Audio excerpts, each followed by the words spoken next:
안녕하세요. 오늘 10분 메시지 전하게 될 김정수 목사입니다. 오늘 함께 읽은 말씀은 구약성경 사무엘상 17장 47절 말씀입니다. 또 여호와의 구원하심이 칼과 창에 있지 아니함을 이 무리에게 알게 하리라. 전쟁은 여호와께 속한 것인즉 그가 너희를 우리 손에 넘기시리라. 이 말씀은 다윗이 골리앗과의 싸움을 앞두고 했었던 믿음의 고백입니다. 골리앗 앞에서 이스라엘 백성들이 두려워 떨고 있을 때 다윗은 여호와의 구원하심이 칼과 창에 있지 않다라고 선언합니다. 강한 힘과 많은 칼로 구원을 얻을 수 있는 것이 아니고 하나님만이 우리를 구원하여 주실 수 있다라는 믿음의 고백이었습니다. 그러면서 다윗은 말하죠. 전쟁은 하나님께 속한 것이다 라고 고백합니다. 하나님은 전쟁을 주관하는 분이시고 전쟁에서 이기고 지는 것은 오직 하나님께 달려있다라고 고백하고 있습니다. 성경을 보면 전쟁에 대한 이야기가 참 많이 나옵니다. 하나님께서 전쟁을 주관하신다, 전쟁에 능하시다, 하나님은 전쟁을 행하시고 또 모든 전쟁은 하나님께 속하였다. 그런 표현들도 참 많이 등장합니다. 이런 말씀들을 보면서 이런 생각을 해보게 돼요. 하나님은 전쟁을 좋아하시는 걸까? 라는 생각입니다. 그런데 또 다른 한편으로는 하나님은 전쟁보다는 평화를 원하시는 분이다라고 성경은 말씀하고 있습니다. 하나님을 평강의 왕이라고 부르고 있고요. 또 하나님께서 우리에게 주기를 원하시는 것은 재앙이 아니고 평안이다라고 말씀하고 있기도 합니다. 무엇보다도 분명한 사실은 예수님께서는 평강의 왕으로 우리에게 오셨다라는 것이죠. 예수님께서 보여주신 이 하나님의 나라, 예수님이 통치하시는 하나님의 나라는 완전한 평화의 나라인 것입니다. 이런 것을 볼 때에 과연 하나님이 원하시는 것은 전쟁일까? 아니면 평화일까? 이런 생각을 해보게 됩니다. 그런데 우리가 이 점에서 한번 잘 생각해 봐야만 하는 것이 하나 있습니다. 뭐냐면은 이스라엘이란 나라는 역사의 거의 대부분을 강대국이 아니라 약소국으로 지내왔다라는 것입니다. 이스라엘이 강대국이 되어서 주변의 다른 나라들을 억압하거나 정복했다거나 그런 일들은 사실 많지 않습니다. 그나마 이스라엘의 힘이 가장 강력했던 시기는요, 다윗과 솔로몬이 통치했던 짧은 시기입니다. 이스라엘 전체 역사에 비추어 볼 때 100여 년이 되지 않는 굉장히 짧은 시간이었습니다. 이스라엘은 역사의 거의 모든 시간을 강대국이 아니라 약소국으로 지내면서 주변의 여러 나라들의 이리저리 휘둘려오며 지내왔습니다. 이런 상황에서 이스라엘 백성들이 고백하는 것입니다. 전쟁이 하나님께 속하였다. 하나님은 전쟁에 능하신 분이시다. 라는 말입니다. 역사의 거의 대부분의 시간을 주변의 강대국들로부터 억압받아왔고 지배당해 왔었던 이스라엘의 입장에서 하나님께서 전쟁을 주관하시는 분이시다라는 말, 이것은 어떤 믿음이 담겨있는 신앙 고백일까요? 어쩌면 이런 신앙 고백은 주변 사람들이 듣기에는 좀 우스운 말처럼 들릴 수도 있을 것 같습니다. 다른 강대국하고 전쟁하면 이스라엘은 맨날 져요. 맨날 깨져요. 그러면서도 하나님이 전쟁을 주관하신다. 전쟁은 하나님께 속하였다. 이렇게 고백한다라면은 이스라엘과 싸워 이긴 주변의 여러 강대국들이 볼 때는 어떤 생각이 들까요? 정말 너희가 믿는 하나님이 전쟁을 주관한 하나님이 맞느냐? 그렇게 비웃음을 날리지 않을까요? 그런데 이런 상황 속에서도 이스라엘 백성들은 전쟁이 하나님께 속하였다라는 고백을 멈추지 않았다라는 것이에요.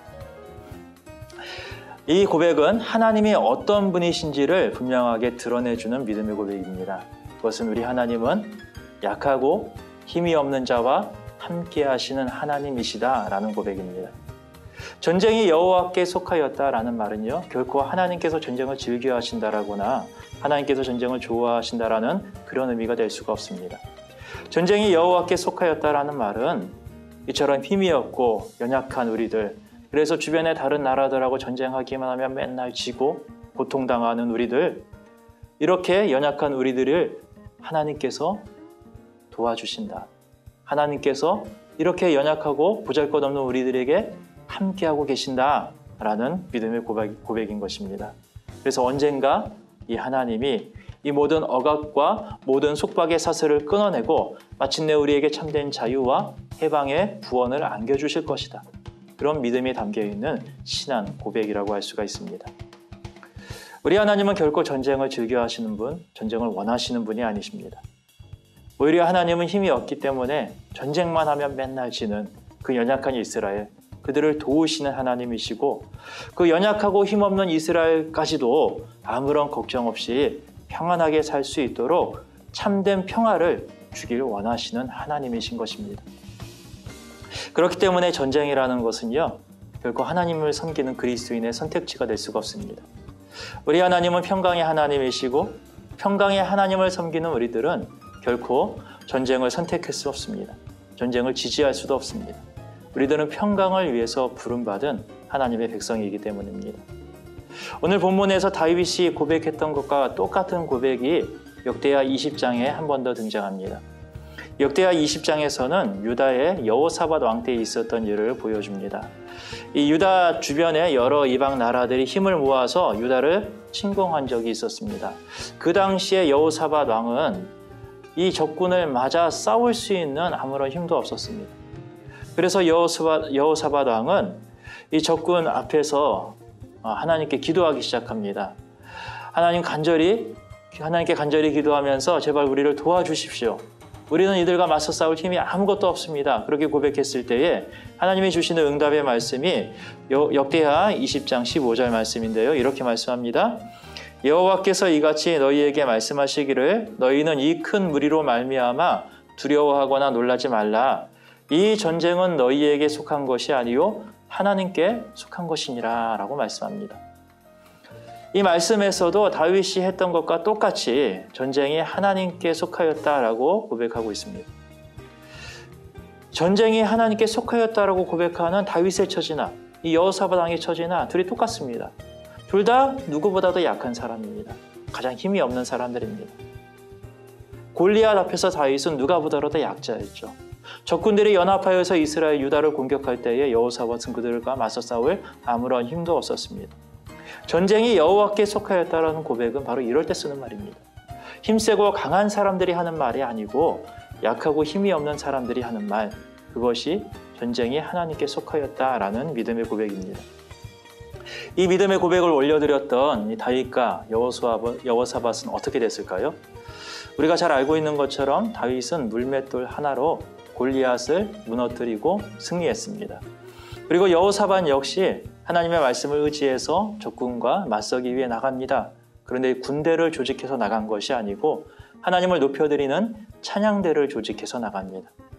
그리고 여호사밧의 찬양대가 하나님을 높이 찬양했을 때에 이 유다를 치러 왔던 적군들 서로 자기들끼리 치고받고 싸우더니 질이 멸망하고 마는 그런 이야기가 역대하 20장에 기록되어 있습니다. 오늘 우리는 이 다윗과 여호사밧의 고백을 통해서 오늘 우리의 삶을 돌아보게 됩니다. 오늘 우리들의 삶이 어떻습니까? 전쟁과도 같다. 우리 그런 표현 자주 하잖아요. 일상적으로도 우리 전쟁이라는 말 참 많이 씁니다. 코로나와의 전쟁, 범죄와의 전쟁, 부정부패와의 전쟁. 이런 전쟁이라는 말 일상적으로 참 많이 쓰고 있고요. 실제로 우리나라는 전쟁을 잠깐 멈추고 있는 휴전 상태의 국가이기도 합니다. 이런 우리에게 전쟁이 하나님께 속하였다는 말이 어떤 믿음의 고백이 되어야 하겠습니까? 이 고백이 우리의 믿음의 고백이 되려면 우리는 강한 자의 편에 서는 것이 아니고 약하고 힘없는 자의 편에 서 있어야만 합니다.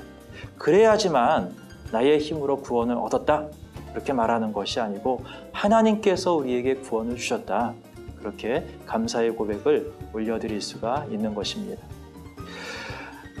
하나님께서는 약하고 힘없는 자의 편에 서셔서 모두가 불가능하다고 말할 때에 모두가 이거는 이길 수 없다라고 말할 때에 그때 오직 하나님의 능력으로 우리를 구원해 주시는 전쟁에 능하신 하나님, 전쟁을 주관하시는 구원의 하나님이십니다. 우리의 무력함과 약함을 인정하고 하나님의 강하심과 하나님의 구원하심을 고백하는 말, 그것이 전쟁이 하나님께 속하였다라는 믿음의 고백입니다. 오늘 하루도 이 믿음의 고백으로 살아가는 우리 무학의 모든 성도님들이 되시기를 바랍니다. 감사합니다.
주 너를 지켜주시리라. 너의 모든 생을 주 너를 지켜주시리라. 너의 모든 생을 주는 너의 주림을 지금부터 영원까지 지키시리로다. 우리 주 여호와가 너를 넘어지지 않게 하시리라. 저 뜨거운 태양과 밤의 달이 너를 해치지 못하리.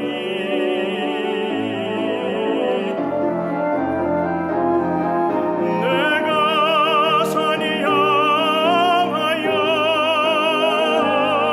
눈을 드니 도움이 어디서 오나. 나의 도움이 천지 지으신 여호와에게로다. 내가 산을 향하여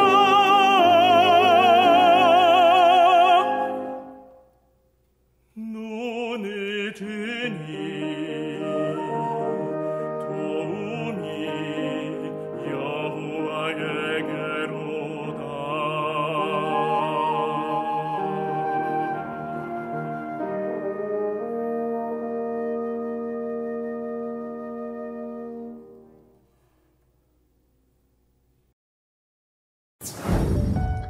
출애굽기 5장. 그 후에 모세와 아론이 바로에게 가서 이르되 이스라엘의 하나님 여호와께서 이렇게 말씀하시기를 내 백성을 보내라. 그러면 그들이 광야에서 내 앞에 절기를 지킬 것이니라 하셨나이다. 바로가 이르되 여호와가 누구이기에 내가 그의 목소리를 듣고 이스라엘을 보내겠느냐. 나는 여호와를 알지 못하니 이스라엘을 보내지 아니하리라. 그들이 이르되 히브리인의 하나님이 우리에게 나타나셨은즉 우리가 광야로 사흘 길쯤 가서 우리 하나님 여호와께 제사를 드리려 하오니 가도록 허락하소서. 여호와께서 전염병이나 칼로 우리를 치실까 두려워하나이다. 애굽 왕이 그들에게 이르되 모세와 아론아 너희가 어찌하여 백성의 노역을 쉬게 하려느냐. 가서 너희의 노역이나 하라. 바로가 또 이르되 이제 이 땅의 백성이 많아졌거늘 너희가 그들로 노역을 쉬게 하는도다 하고 바로가 그날에 백성의 감독들과 기록원들에게 명령하여 이르되 너희는 백성에게 다시는 벽돌에 쓸 짚을 전과 같이 주지 말고 그들이 가서 스스로 짚을 줍게 하라. 또 그들이 전에 만든 벽돌 수요대로 그들에게 만들게 하고 감하지 말라. 그들이 게으름으로 소리질러 이르기를 우리가 가서 우리 하나님께 제사를 드리자 하나니 그 사람들의 노동을 무겁게 함으로 수고롭게 하여 그들로 거짓말을 듣지 않게 하라. 백성의 감독들과 기록원들이 나가서 백성에게 말하여 이르되 바로가 이렇게 말하기를 내가 너희에게 짚을 주지 아니하리니 너희는 짚을 찾을 곳으로 가서 주우라. 그러나 너희 일은 조금도 감하지 아니하리라 하셨느니라.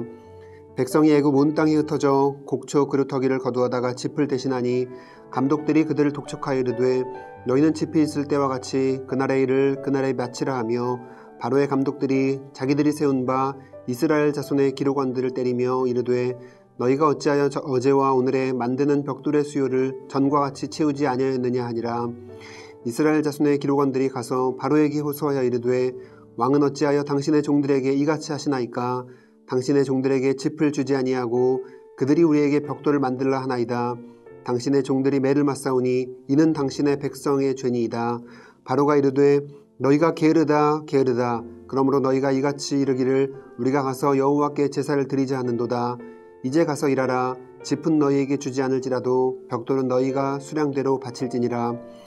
기록하는 일을 맡은 이스라엘 자손들이 너희가 매일 만드는 벽돌을 조금도 감하지 못하리라 함을 듣고 화가 몸에 미친 줄 알고 그들이 바로를 떠나 나올 때에 모세와 아론이 길에 서 있는 것을 보고 그들에게 이르되 너희가 우리를 바로의 눈과 그의 신하의 눈에 미운 것이 되게 하고 그들의 손에 칼을 주어 우리를 죽이게 하는도다. 여호와는 너희를 살피시고 판단하시길 원하노라. 모세가 여호와께 돌아와서 아뢰되 주여 어찌하여 이 백성이 학대를 당하게 하셨나이까? 어찌하여 나를 보내셨나이까? 내가 바로에게 들어가서 주의 이름으로 말한 후로부터 그가 이 백성을 더 학대하며 주께서도 주의 백성을 구원하지 아니하시나이다. 6장. 여호와께서 모세에게 이르시되 이제 내가 바로에게 하는 일을 내가 보리라. 강한 손으로 말미암아 바로가 그들을 보내리라. 강한 손으로 말미암아 바로가 그들을 그의 땅에서 쫓아내리라. 하나님이 모세에게 말씀하여 이르시되 나는 여호와이니라. 내가 아브라함과 이삭과 야곱에게 전능의 하나님으로 나타났으나 나의 이름을 여호와로는 그들에게 알리지 아니하였고 가나안 땅 곧 그들이 거류하는 땅을 그들에게 주기로 그들과 언약하였더니 이제 애굽 사람의 종으로 삼은 이스라엘 자손의 신음소리를 내가 듣고 나의 언약을 기억하노라. 그러므로 이스라엘 자손에게 말하기를 나는 여호와라. 내가 애굽 사람의 무거운 짐 밑에서 너희를 빼내며 그들의 노역에서 너희를 건지며 편팔과 여러 큰 심판들로서 너희를 속량하여 너희를 내 백성으로 삼고 나는 너희의 하나님이 되리니 나는 애굽 사람의 무거운 짐 밑에서 너희를 빼낸 너희의 하나님 여호와인 줄 너희가 알지라. 내가 아브라함과 이삭과 야곱에게 주기로 맹세한 땅으로 너희를 인도하고 그 땅을 너희에게 주어 기업을 삼게 하리라. 나는 여호와라 하셨다 하라. 모세가 이와 같이 이스라엘 자손에게 전하나 그들이 마음의 상함과 가혹한 노역으로 말미암아 모세의 말을 듣지 아니하였더라. 여호와께서 모세에게 말씀하여 이르시되 들어가서 애굽 왕 바로에게 말하여 이스라엘 자손을 그 땅에서 내보내게 하라. 모세가 여호와 앞에 아뢰어 이르되 이스라엘 자손도 내 말을 듣지 아니하였거든 바로가 어찌 들으리이까? 나는 입이 둔한 자니이다. 여호와께서 모세와 아론에게 말씀하사 그들로 이스라엘 자손과 애굽 왕 바로에게 명령을 전하고 이스라엘 자손을 애굽 땅에서 인도하여 내게 하시니라. 그들의 조상을 따라 집의 어른은 이러하니라. 이스라엘의 장자 르우벤의 아들은 한옥과 발루와 헤스론과 갈미니 이들은 르우벤의 족장이요. 시므온의 아들들은 여무엘과 야민과 오핫과 야긴과 소할과 가나안 여인의 아들 사울이니 이들은 시므온의 가족이요. 레위의 아들들의 이름은 그들의 족부대로 이러하니 게르손과 고핫과 므라리요. 레위의 나이는 137세였으며 게르손의 아들들은 그들의 가족대로 림니와 시므이요. 고핫의 아들들은 아므람과 이스알과 헤브론과 우시엘이요. 고핫의 나이는 133세였으며 므라리의 아들들은 마흘리와 무시니 이들은 그들의 족보대로 레위의 족장이요. 아므람은 그들의 아버지의 누이 요게벳을 아내로 맞이하였고 그는 아론과 모세를 낳았으며 아므람의 나이는 137세였으며 이스알의 아들들은 고라와 네벡과 시그리요. 우시엘의 아들들은 미사엘과 엘사반과 시드리요. 아론은 암미나답의 딸 나손의 누이 엘리세바를 아내로 맞이하였고 그는 나답과 아비후와 엘르아살과 이다마를 낳았으며 고라의 아들들은 아실과 엘가나와 아비아삽이니 이들은 고라 사람의 족장이요. 아론의 아들 엘리아살은 부디엘의 딸 중에서 아내를 맞이하였고 그는 비느하스를 낳았으니 이들은 레위 사람의 조상을 따라 가족의 어른들이라. 이스라엘 자손을 그들의 군대대로 애굽 땅에서 인도하라 하신 여호와의 명령을 받은 자는 이 아론과 모세요. 애굽 왕 바로에게 이스라엘 자손을 애굽에서 내보내라 말한 사람도 이 모세와 아론이었더라. 여호와께서 애굽 땅에서 모세에게 말씀하시던 날에 여호와께서 모세에게 말씀하여 이르시되 나는 여호와라. 내가 내게 이르는 바를 너는 애굽 왕 바로에게 다 말하라. 모세가 여호와 앞에서 아뢰니 나는 입이 둔한 자이오니 바로가 어찌 나의 말을 들으리이까.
하나님